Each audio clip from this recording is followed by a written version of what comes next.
Cool. Yeah. So, my name is Etienne Caron. I'm not big on titles, but I am a member of Google's Developer Expert Program. They are very nice backers, so I am due to mention them. I also work for an awesome Canadian company called Shopify, who are sponsoring my presence here today, so another thank you.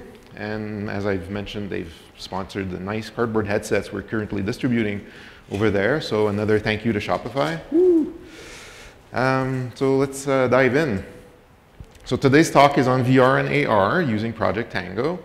You might not have heard of Project Tango before. Who here is kind of new to the whole thing or who has never seen one in person? Like, right, so, all right. So what is it? Like, the pure definition is that it's a platform that gives devices the capacity to understand their position in space. So it does this by leveraging computer vision and specialty sensors. The sensors, depending on the device, are not necessarily the same. These are abstracted away from your code. Our goal today is to learn how to make a Tango app. So we're going to try to build a complete Hello World AR VR app, the big size, because that's kind of a courageous endeavor, right? First, we're going to look at how we can map a real space to a virtual one. Then we're going to populate that space with virtual objects. Sadly, no Pokemons today. And finally, we're going to see how to share our creation with the world. But perhaps you're wondering, like many people actually do, why make a Tango app to start with, right? The first Tango consumer device will be the Lenovo Fab 2. Fab 2 Pro, sorry, and that's coming out summer 2016. It's hard to tell right now if it's going to be a successful device. I've never actually had the chance to play with one of the prototypes. Is it going to be any good? Is it going to be crashy? Is it going to be awesome? When you walk out of this session, should you try to develop a mass market app for the Tango devices? And the answer is probably no, at least not yet. This is, for now, a specialty device. So let's rule out ideas right now that depend on mass market adoption. Try to think more of consultancy type scenarios where your consumers, or your customers will be buying the Tango devices and probably lending them out to their own customers. So the type of use case ideas you're going to get there are things in real estate, interior decoration, furniture sales, in-store analytics, VR content production is kind of interesting. Real-time sharing is more what we're looking into today. Augmented museum exhibits, that's like also a pretty nice market. Things like that. So let's jump into some technical bits. Tango APIs are awesome to map out real-world spaces. So let's see how we can use them and use Tango's motion tracking and depth perception features to that effect. Tango provides the position and the orientation of a user's device in full 6 degrees of freedom. It's the combination of position and orientation that is referred to as the device's pose. Pause? Pose. Sorry, the French and English mixes me up sometimes there. So your pose. Remember that, right? Orientation, position equals pose. That's kind of important lingo in here. So this is some of your typical boring API initialization code. I think it's still worth looking at it so you won't be totally bewildered when you look at the sample code later on. The process really starts ultimately in onResume, where you'll be creating a new Tango object. At that moment, you're going to pass that constructor a runnable, and the configuration of the Tango object instance will be taking place in that runnable that will actually be executed from the constructor, which is a bit funky, but that's how that API works. On the flip side, when you're going to hit on pause, we have to disconnect from the Tango service. That's important because Tango are kind of resource hungry, so if you lock up the services, it tends to get pretty crashy pretty quickly. Yeah, a small note is that you might have noticed the synchronized blocks. Most of the lasers working there, but these synchronized blocks are a bit all over the place in Tango sample code. Like my ultimate ambition in my sample code, my personal sample code, is to get rid of them. But I didn't feel very confident playing around with these things, so let's just ignore those conveniently for now. So there's polling methods that are available to get data from the sensors, but typically you're going to get that data from Tango via callbacks. So we have an example here with the Tango Connect listeners. That's the main listener handler you're going to be subscribing to. So the first handler we see here is for on-pause available, for example. As your device moves through 3D space, it's calculating its position and its orientation up to 100 times a second. So this pose data is returned in 2 parts again, right? On pause available, the position vector in meters, right? That first callback, that's where we get sort of the position of the device again.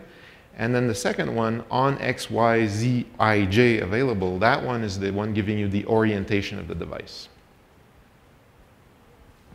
So at this point, you might be thinking, okay, vectors I kind of get, right? Like we're all app developers. Not all of us do 3D for a living. At least I think probably not a whole lot of us do that for a living. I don't, for sure. So vectors, okay, you kind of get, that's fine. But what the heck is a quaternion? So it's not the kind of things that we have to look at and deal with on a daily basis. So to help, I made a couple of minimum effective of those theory slides. I've kept those very low today, thankfully. So we're working in 3-dimensional Euclidean space, just a fancy way of saying that we have points in our space and they are placed relative to an X, Y, and Z axis. It's a good time to mention that geometry, in geometry, a vertex is a point in space, right? That's it. But in computer graphics, it's usually used as a it's used to basically mean a bag of things that relate to a point. It's a very generic data structure, so it could describe simply the position of a point in 2D or 3D space, but it's often used to pass around vertex-related attributes, stuff like color, for example. Okay, so what actually is a quaternion? It's the quotient of 2 vectors. So quaternions, for all intents and purposes, fit in an array of 4 doubles. Instead of quaternions, you could define orientation by specifying rotation along like the X, Y, and Z axes. But the problem with that is you're going to run into Gimbal Lock. So Gimbal Lock makes it mathematically harder to define an orientation. Sometimes you're going to try to apply rotations and you're just going to be locked into sort of a pattern. So quaternions are not subject to Gimbal Lock and are actually simpler to compose, even though the math is a bit more intense. But the TLDR here is that you don't need to worry about that because the APIs do most of the heavy lifting. You just need to know what quaternions are and what they represent and how they fit in like a 4-double array. All right, so thanks to motion tracking, we're going to have an idea where the tablet is in space, where it is in the world. We're going to need to find out what's out there in the world as well, and that's where the depth perception APIs come in. So this API can tell us the shape of things around us. Tango services provide a function to get depth data in the form of point clouds. So this format gives us vertices, X, Y, Z coordinates for as many points in the scene as are possible to calculate for the tablet at that point.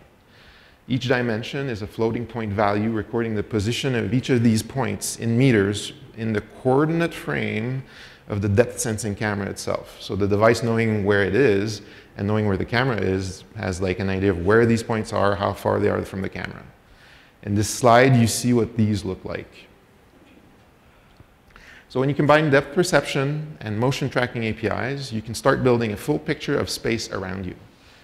So if you've had the chance to play around with the Tango tablet, you've probably seen the Tango Constructor application right here that allows you to create detailed 3D models of rooms and its contents. So our growth today is going to be a lot more modest. We're going to allow our users to create a scene overlay for the room they're standing in, and that's it. That's going to require us to show first a live feed of the camera on screen. Then by moving about the room with the Tango device, our users are simply going to need to tap on the screen, on the surface they're seeing on the screen, right, to place virtual objects down on that plane. So we're going to start looking a little bit at code. So first, we're going to want to switch on Tango services that we need. So we've touched on the depth system that provides us with a point cloud, so that's set up here. We also are going to need a color camera feed and something called low latency support. So that's required if you want to take the frames from the camera and achieve a very precise alignment with the virtual objects and the depth, the point cloud that we're going to get and that camera feed, right? So once that setup is done, we're going to set up our Tango update listeners that we've already seen before. It's worth pointing out that the update listener is used to subscribe not only to motion tracking, but it's also obviously for the point cloud, but you also get it for image and event data. So event data is more stuff to do with the state of services, Like Tango is not always able to tell where it is. There's sometimes drift. There's a bright light flashing into the device. It might not sort of understand where it is. So you can be made aware of these kind of events through that listener. All right, so on-frame available is triggered every time a new image is available from the RGB or the fisheye cameras. And when we get frame data, we let our surface view know about it. And the surface view will take care of updating itself. So a fairly straightforward little call. On X, Y, Z, I, J available, that gets called every time a new point cloud is available. So you have to notice the language here. Like the timing is not necessarily always like precisely the same thing. We're not working off necessarily the same thread. There's no promises made there. So here we use a Tango support class called the Tango Point Cloud Manager to store the information of the point cloud for future use when we're going to try to match up frames from the camera.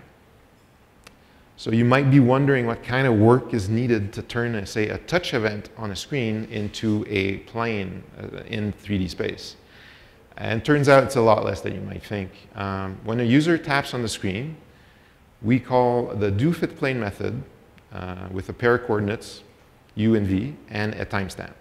The timestamp is necessary to sort of match up that touch event with the point cloud data and the camera data, right?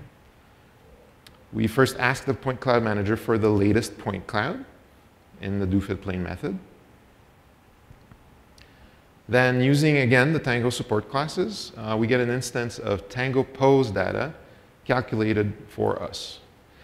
So this relative pose tells us where the color camera is relative to the depth information. So Tango has all the facilities to match up all this information that might be a bit disjointed, right? We do still need to manipulate it, but we're not doing any of the actual work. Fit plane model near click, that gets us the plane at the touch coordinates we provided. Right? Again, a lot of stuff going on, but all we need to do is keep track of which is which and pass it to the right methods and follow the process. This is almost boilerplate code, really, technically. One last conversion step is needed to map from the Tango system into an OpenGL-based system, and we see that here. That one's a bit more intense of a code sample, but the thing, again, to remember is to focus on the transform, and then you can see that we have intersection points, plane model, and the matrix, all of this calculated together.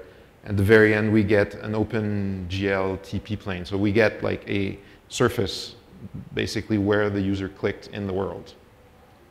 So that's kind of funky, right? Like you click on the screen, it sort of tells you in 3D in front of you where that click has landed. Pretty cool. All right.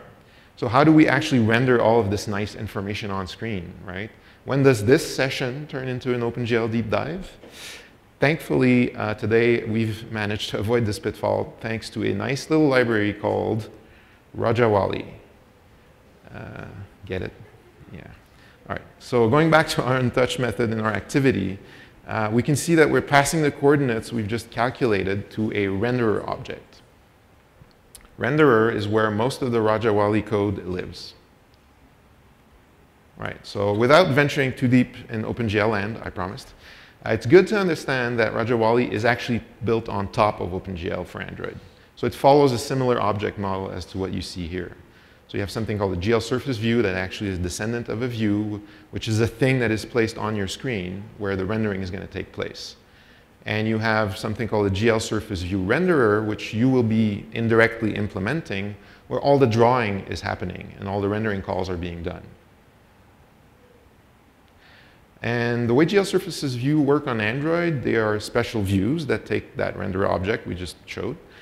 But the thing that you sort of need to take note of is that that rendering is not happening on the main thread. Like GL surfaces have their own dedicated thread just to make sure that they're very performant and they can hit those 60 frames per second. It's not something we have to deal with typically, but when you start passing information to your renderer, it's where you sort of need to be careful, right? Because you can run into weird race conditions because you're basically working with a second main thread, a second UI thread. That's typically not a big problem if you just pay attention to it, but it's definitely worth knowing about it. So we can see here that the onCreate for our, that's where we're going to be creating our surface view instance, the Rajawali surface view, which is a descendant of the GL surface view we just talked about. And we assign a new renderer to it, the renderer being the thing that does the draw calls and does the actual work. So Rajawali Renderers are where most of the magic happens, you could guess. And a lot of the code that you're going to have to write for Rajawali Renderers are going to happen in this method called initScene that you're going to overload, that you're going to implement. So you can see here how we hook up the video camera feed for the Tango example we're going to see in a minute, where we want to overlay objects on our video feed, right? So we need to show that video feed somewhere. So the first building block of AR is right here. We want to see the real world. So the background quad object that we're creating here is the first that's going to be added to the scene, and you can think of it as a projection screen that's going to be in the backdrop. And that's where all the pixels from the camera are going to be drawn from the video feed. Then we're going to be initializing a couple different components that are needed in the 3D scene that's going to be overlaid over all of this. So you always need a source of lighting in 3D. Directional light here acts very much like the sun, like this. So at construction, we specify the direction it will point towards. And then we can configure also the light's color. Typically, we leave that white. You can define its power and its position as well. Then we have to add it to a scene. A scene is basically the object we're dealing with Rajawali. That's where everything is living. You can think of it as your top view. All right, materials, also very important. That's what our 3D objects are going to be made of. When the light hits these objects is going to be reflected in a certain way, and materials are going to decide how that will happen. So you have many options available. Typically, you can set a color, or you could set a texture, what kind of lighting effect you want. You can also decide if you want your object to sort of react to light or not react to light and only show texture. You can play around with these things. So you do that at the material level. Materials are then assigned to objects. We see an example here. We have a sphere material that's being assigned to a sphere object. So in this case, the sphere object, it's fairly simple to create basic geometric shapes in 3D. So our sphere, we specify the size. So the first parameter is the radius of that sphere. And the other two parameters are the number of faces that are going to be composing that sphere. Is it going to be super smooth and a complex object, or a rougher one? That's how you decide. You set the material. In this case, we set position to 0 because in the examples we're going to be showing, we are not actually showing the objects first until they are placed into the world. So we also set them to visible false. Like you can see a lot of parallels with views here, so nothing too hard to deal with. And then we get the current scene and we add the child to that, and our sphere is part of our hierarchy now. All right. Posing objects in a scene. So to pose an object, be they a plane, a geometric shape, or a more complex 3D object, it involves the same procedure. Each time you're going to calculate something called a plane fit transform from that screen touch event, and we're going to call update object pose in our renderer. Here we're going to assign that transform. It's going to say where the objects are going to land. And we're going to flag the change for the render loop that's going to be coming later on. The render loop would look at that flag and go, oh yeah, I have something to do now. I should be placing that object. Okay, and the unrender looks like this. Now, very often, you're going to create a scene you might not even implement on render at all in your renderer, funny enough, because Rajawali does most of the work for you. Although if you want to have an interactive renderer where you can interact with it, which is what we're building here, you're going to need to do some kind of work. Again, ignore the nasty synchronizes. So here we're looking if the object pause, if the user has clicked, and then we have a new pause to put the object in the scene. And in this case, we're only placing a sphere in the sample code. So first we set, again, I'm hammering on this, the position, right, where the thing is in space, and then its orientation, which ironically enough for this example is kind of pointless for a sphere, right? Like it doesn't matter where it's going to be oriented, it's round. But if you're dealing with any other shape, say a plane or like a cube, then that's actually super important. And this is kind of generic code. We're going to see that the sample code I have actually places a few things in the scene. Once we're done, we put the object pause updated back to false. We're going to wait for other events before we try to change things around, so just so not to waste any cycles. And we're going to call our parents on render, which is doing all the hard work of displaying the objects we created and placed in that scene. All right. So it's worth noting that some extra operations can be necessary to properly place things, virtual objects in the real world. So for example, orientation is awesome if you grab a plane on the wall with Tango. That works fine, like in this example. The plane always pointed the right way during my tests, like the thing was, pointing up. But it's not always what you might expect if you place an object on the floor, and that kind of makes sense. I'm vaguely guessing, I might be totally wrong on this, that Tango sort of knows where down is. So if you're sort of looking at something, a plane that's slanted or that's a wall, it knows how to sort of weigh that plane down. If you're just clicking on the floor, it's flat. So it's kind of like thinking that the plane you're putting down is a bit like water. It doesn't know which way to go. So what you might have to do here is create affordances if you want your users to be able, like say this was an actual piece of furniture, you'd have to create some sort of way for the user to click twice and reposition or rotate that plane on the floor so that you'd be in the perfect spot. All right, so there's another very important operation that needs to happen with every new frame being rendered on screen.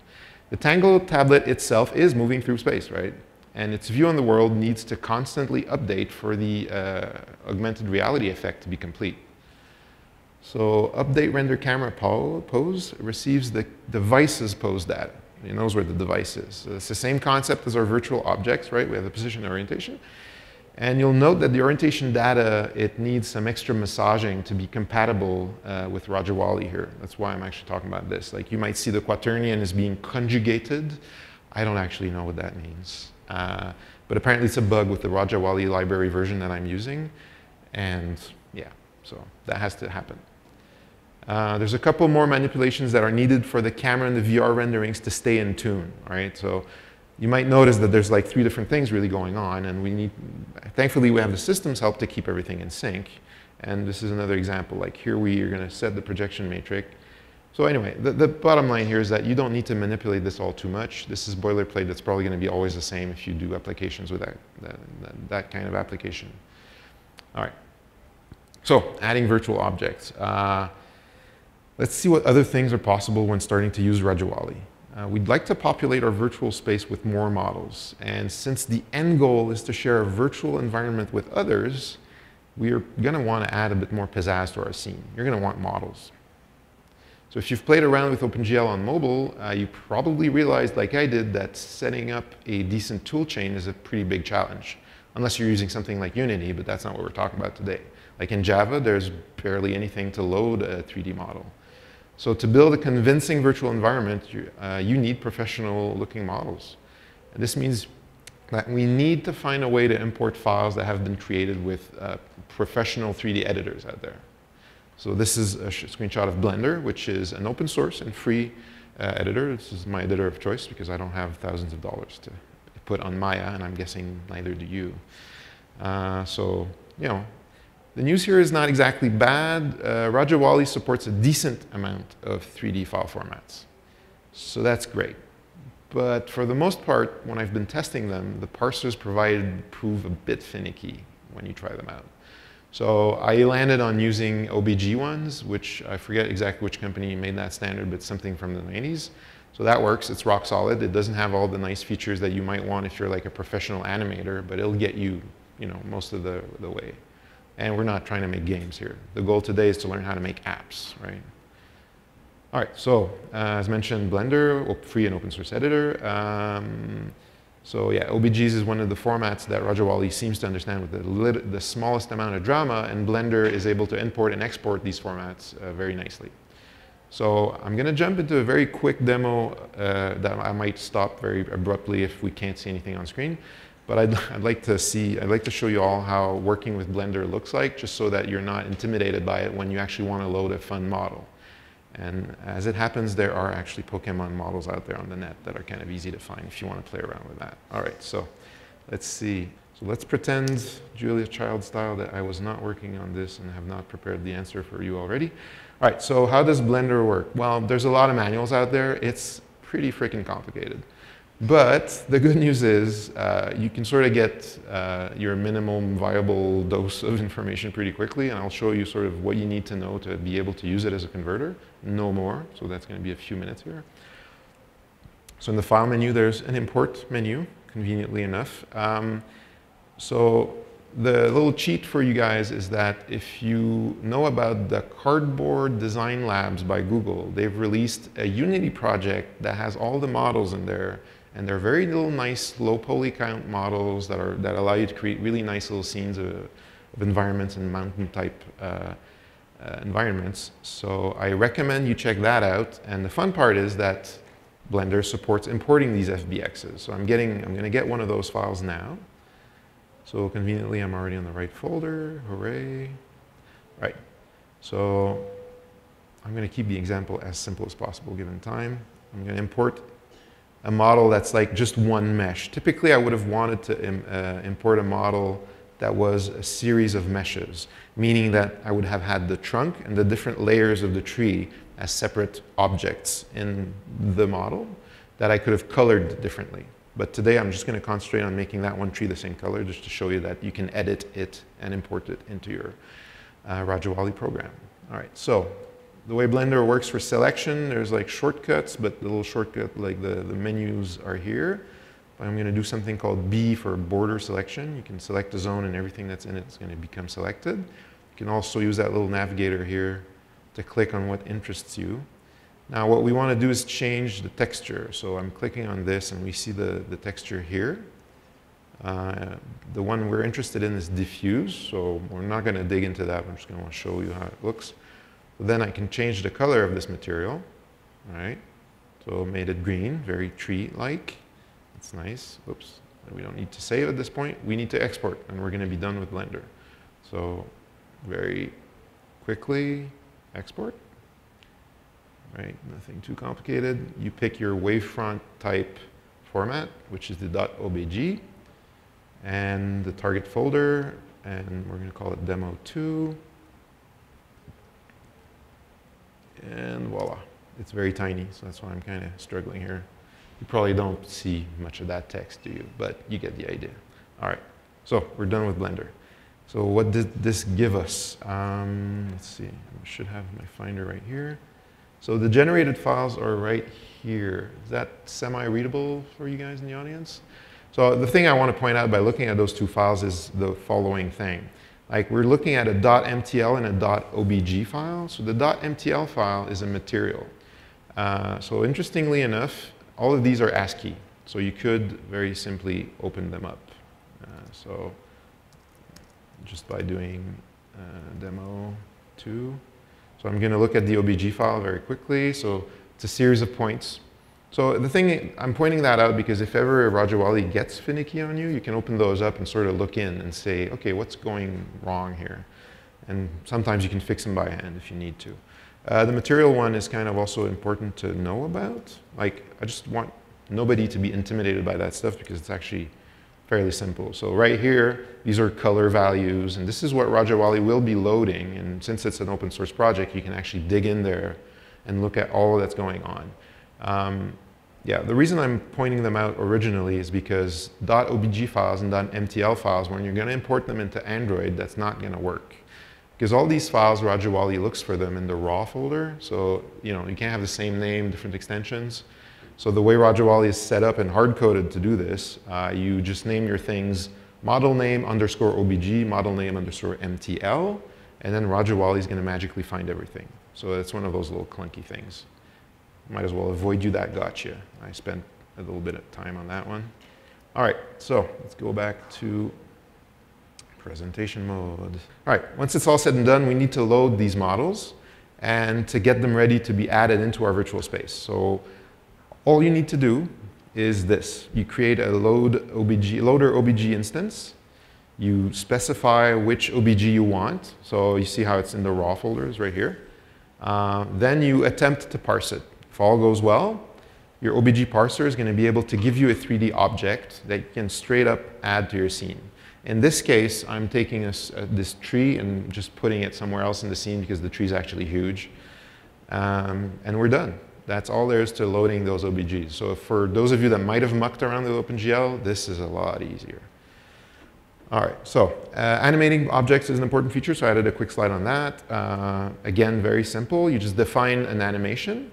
In this case, we're saying we want an animation that will rotate the thing along the y-axis in a 360-degree fashion, and we want that animation to last 16,000 milliseconds.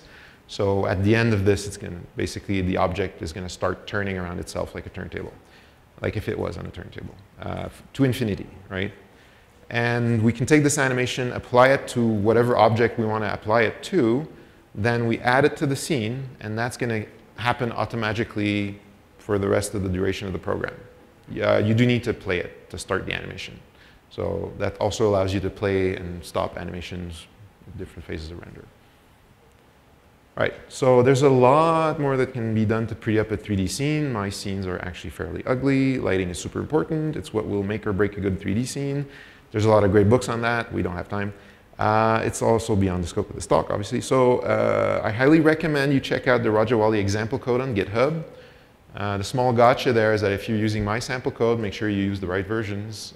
They are in a weird state where the Tango people have used an older version of Rajawali that doesn't have certain bugs, and Rajawali is a bit further ahead. The nicer code is kind of the new stuff. So I'm guessing in the next few months that's all going to even out as things start getting released. Because I don't think the sample code for Tango has been updated all that much lately, and I suspect that since there's a new phone coming out, we might see a big shipping, maybe. We'll see. Who knows? All right, so demo time. Let's put down objects in a virtual space. So all the code I've showed up to now is basically what I'm going to show you how that works and how that looks. All right, cool. So I'm keeping it small so that we don't get too much lag.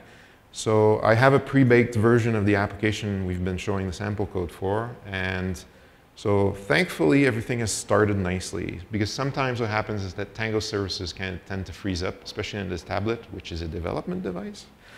And I don't know if it's liking the lighting here, but we're going to see. So I'm going to try to tap once to put down a grid. Oh wait, we already had our grid. We have a cube now. Is it possible to turn down the lights? No, forget. I didn't say anything. Yeah, all right, cool. I should have asked before. Anyway, you can sort of, can you see what's going on? Okay, you can sort of see what's going on. So every time I'm tapping, I'm executing the whole plane finding code, and I'm putting down 3 objects in succession. So I'm putting down a plane, a cube, and a sphere. So I'm going to put that plane down again, and you see it, we see the effect I was talking about, how it doesn't know which side is up because it's the floor. So it's putting down that plane like this, and if I want to, I can probably put the cube down right. So now it's nicely behaved. Tango is kind of susceptible, especially this tablet, to bright lights, but I have it just so right now, so it's not too affected by it. So I'm clicking around, I'm moving around things. So now it's failing to fit the plane, for example, because it's too far away. The Tango depth sensors are good to about 4 or 5 meters. So probably here works, there works, back in the room doesn't work. And that's about the limit of our space. So, and what's kind of interesting is that I could walk up to it if I wasn't so tethered. And I think also I have a camera filming me, so I shouldn't be dancing around too much on stage. But you can see that things are pretty stable and they're staying there. So yeah, relatively small amounts of code. You do have to do a lot of piping of values all about that are kind of complex, but thankfully you don't have to understand too much except what they actually mean. So yeah, this is like pretty cool stuff. Anyway, I'm proud of my own little thing. I'm sorry, I'm looking at it. All right, so we're good with that demo. All right, so what's next? Well, the whole idea for this talk was to share this stuff with an audience. And as mentioned before, almost nobody has these tablets anyway. So what are you as a developer going to do with these tablets? So let's look at how we could share the information with others. So there are 3 key things we need to do if we want to be sharing our geometries in our virtual space with other people, right? Cool. Cool, I'm just on time. I'm happy. I was afraid I wasn't going to have enough material. Can you believe it? All right. So we're going to be using Google's updated Vr Sdk. It's worth noting that Cardboard and Daydream are 2 very distinct products, but it's the same frickin' SDK. You're going to find all the docs and sample code for what I'll call GVR, because that's the package extensions that they decided to give it. All that you're going to find at developers.google.com/VR. So, oh, what's going on? Okay, there you are. Oh, that's a weird slide. All right, so this is how to build a cardboard app, the 3-minute edition. I probably have 7 minutes, so we're good.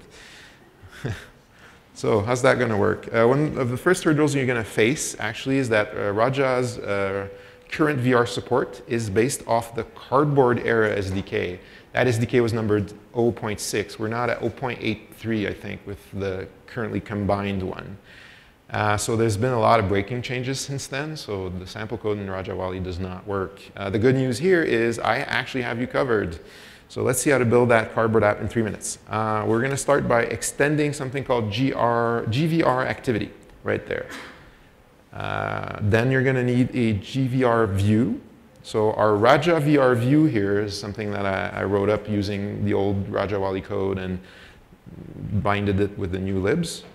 So that extends GVR view to provide a few hooks that Rajawali needs to be part of the cardboard lifecycle, or I should say the GVR lifecycle. Sorry, it's gonna be a while before I get that right. So the setup code here is pretty minimal. That's it. We're done. So there's an EGL config chooser. You can ignore that, but it's basically determining the color depths. Then you have the set renderer, where you assign the renderer to that surface, a bit like the old school OpenGL stuff I was talking about earlier.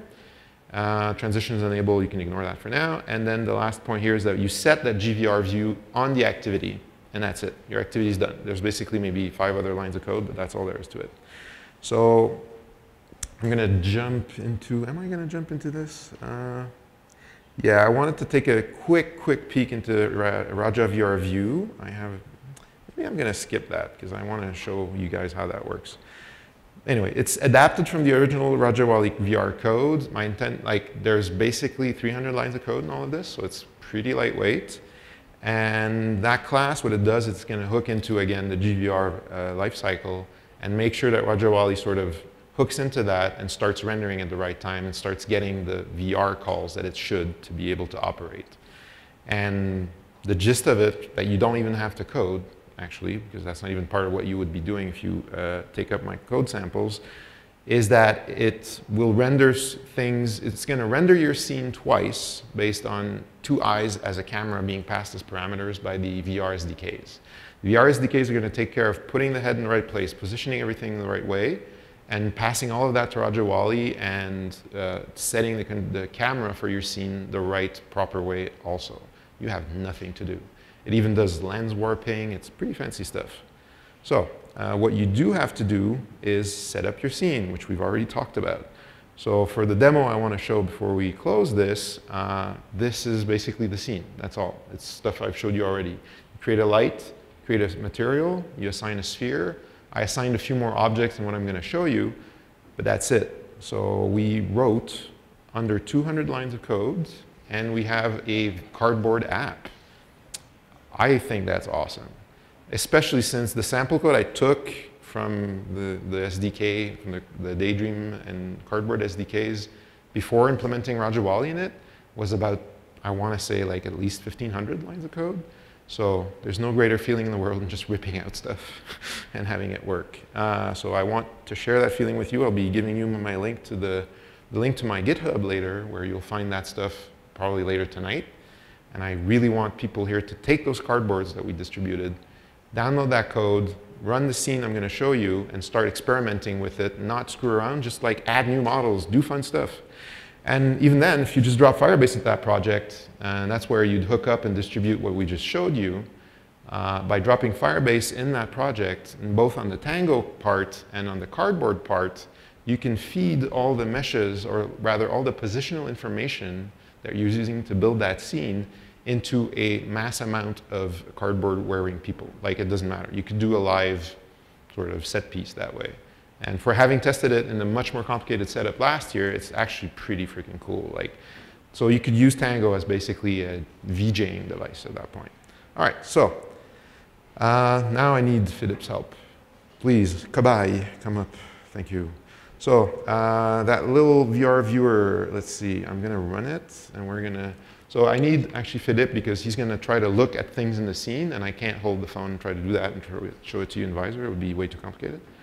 All right, so we're going to set Philip up, and I'm going to broadcast. So, all right, we're good. So the stuff is that away.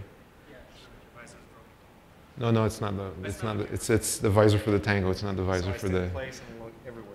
Yeah, you look to your right a bit, and I'll throw that one up there, and maximize that. There you go.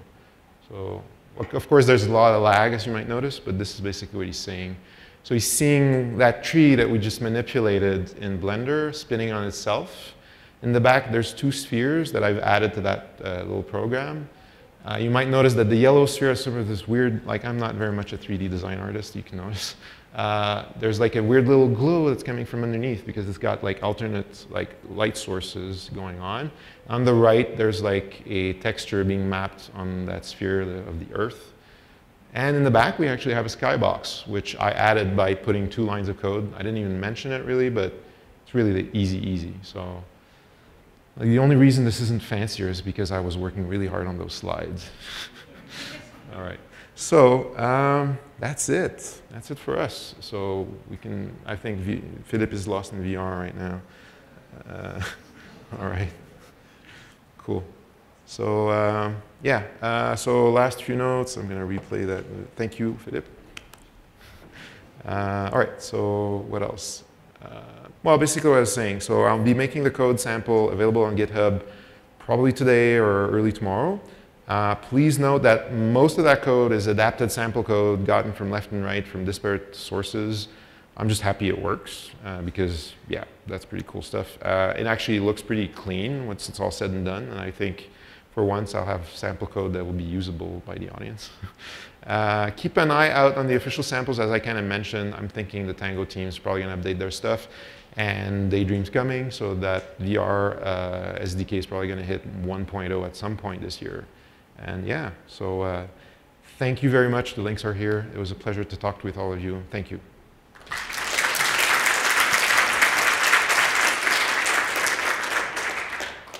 I don't know if we have time for questions. Right, so is Tango hardware required for any of this? The AR component, sadly, yes. So anything putting down places and all that, it is. There are some SDKs that allow you to do something similar with computer vision that exists. There's something called Vuforia. I've done a hackathon with it. I would not necessarily recommend jumping in with Vuforia. It's a multi-platform SDK. It's kind of wonky on Android, in my opinion, very personal opinion. Don't hate me. OpenCV is probably something I'd look at, but I'm, you know, if we look at Pokemon Go, right, like when you set up AR, it's the technique it's using, so you can expect that kind of result. So if you think it's kind of clunky or maybe not that great, then it's probably what you're going to get out of OpenCV. But there are ways of doing this. Now, for anything that's 3D, which is why I was sort of focused also on Daydream and Google VR SDKs, that works fine on any regular device. All you need is the cardboard headsets that we just handed out. Or if you want to buy a fancy one, it might be worth mentioning that these are actually what the people working on Daydream are using with Nexus 6Ps. So if you get that Nexus 6P and you get a setup for the emulator for the remotes, if you have a spare Nexus 5 hanging around, you can use it as a remote. So you got the full stack to start developing right now. Was there another question? You can come see me after. I'm always happy to answer questions. You have my Twitter, you have my GitHub, and again, thank you all.